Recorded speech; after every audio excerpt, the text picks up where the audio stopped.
मैं doctor Sunita Kulshreshtha, associate professor, MSc college Bharatpur, आज MA previous के द्वितीय प्रश्न पत्र में बिहारी के दोहों की व्याख्या करवाऊंगी।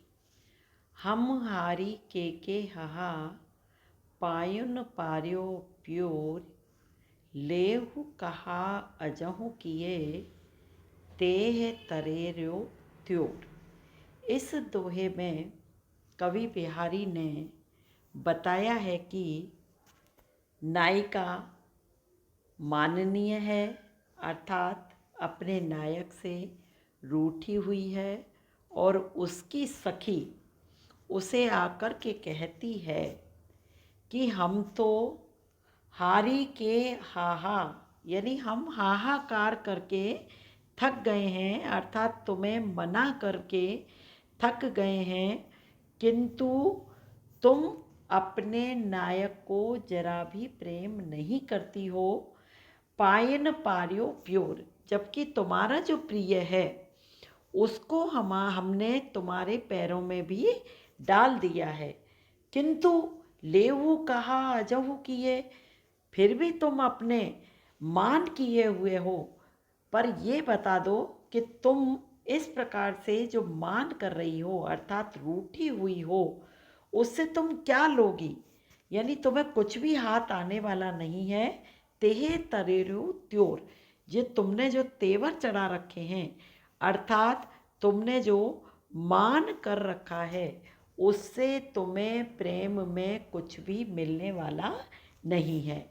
इस दोहे में विशेष बिंदु हम देखेंगे तो हम हारी के में अनुप्रास अलंकार है और के में पुनरुक्ति प्रकाश है और पायन पार्यो प्योरी में तेहे तरोरो त्योरी में अनुप्रास सौंदर्य है। हा खाना, पैरों पड़ना, तेवर चढ़ना, इनमें सुंदर मुहावरों का प्रयोग किया गया है।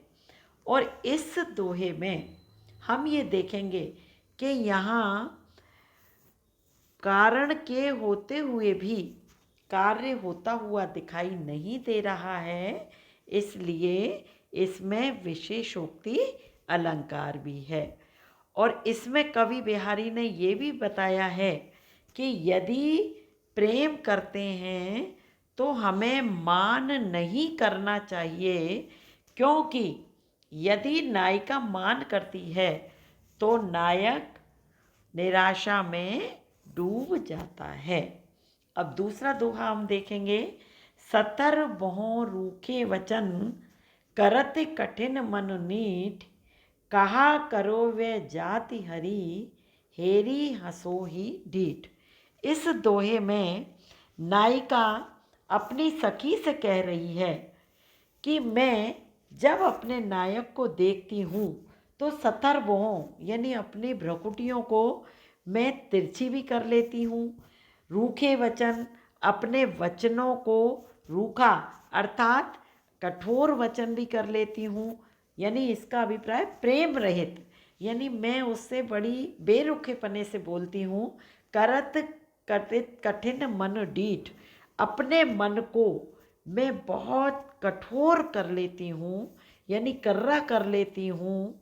किंतु कहा करूँ, किंतु मैं क्या करूँ कि मैं बहुत अपने नायक को अपने यानी नज़ाकत दिखाना चाहती हूँ, किंतु मुझे जब मैं अपने नायक को देखती हूँ तो हरी हेरी हंसोही डीठ, कि जब मैं नायक को देखती हूँ तो मेरी जो दृष्टि है वो अपने आप ही हाथ से युक्त हो जाती है, अर्थात मेरी आंखों में एक खुशी की झलक आ जाती है, यानी मेरा मन बहुत खुश हो जाता है।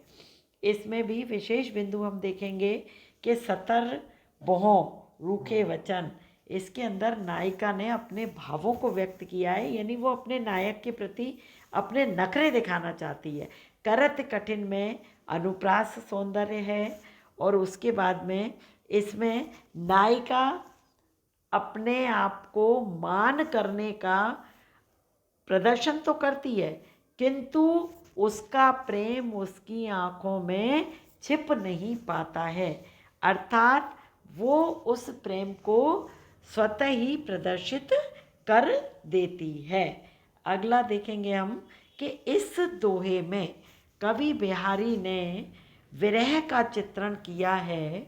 इसमें नायिका जो है वो सोई है और सोने में स्वप्न में उसे नायक मिले हैं, तो उसका चित्रण कवि बिहारी ने किया है कि नायिका जो है वो अपनी सखी से कहती है कि सोवत सपने श्याम घन, आज जब मैं सोई तो मुझे सपने में मेरे श्याम आकर के मिले, मिली हिली हैरत वियोग, और वो जब मुझसे मिले तो उन्होंने मिल करके मुझसे मेरे वियोग को हर लिया, अर्थात मेरे विरह को उन्होंने दूर किया। यानी मुझे जैसे ही शाम मिले और शाम से मिलकर के बातचीत करने में मेरा विरह दूर हो रहा था, तब ही टरी कि तू गई, इतने में ही मेरी नींद जो है पता नहीं कहाँ चली गई, अर्थात मेरी आँख खुल गई और नींदो नींदन जोग। और इस प्रकार से वो नायिका अपनी सखी से कहती है कि ये नींद जो है निंदनीय है, अर्थात ये निंदा करने वाली है, क्योंकि इसने मेरा अहित किया है। स्वप्न में मैंने अपने प्रियतम को देखा तो मेरा मन खुश हो गया, किंतु मैं उनसे मिली जैसे ही मेरा आँख खुल गई। इसमें विशेष बिंदु में सोवत सपने श्यामघन में अनुप्रास सौंदर्य है, और हरत वियोग में नायिका को आशान्विति दृष्टि मिल रही है, यानी उसको आशा हो रही है, और इसमें नायिका ने अपने प्रियतम के दर्शन में जो आनंद प्राप्त किया है, किंतु नींद ने उसके आनंद को समाप्त कर दिया है।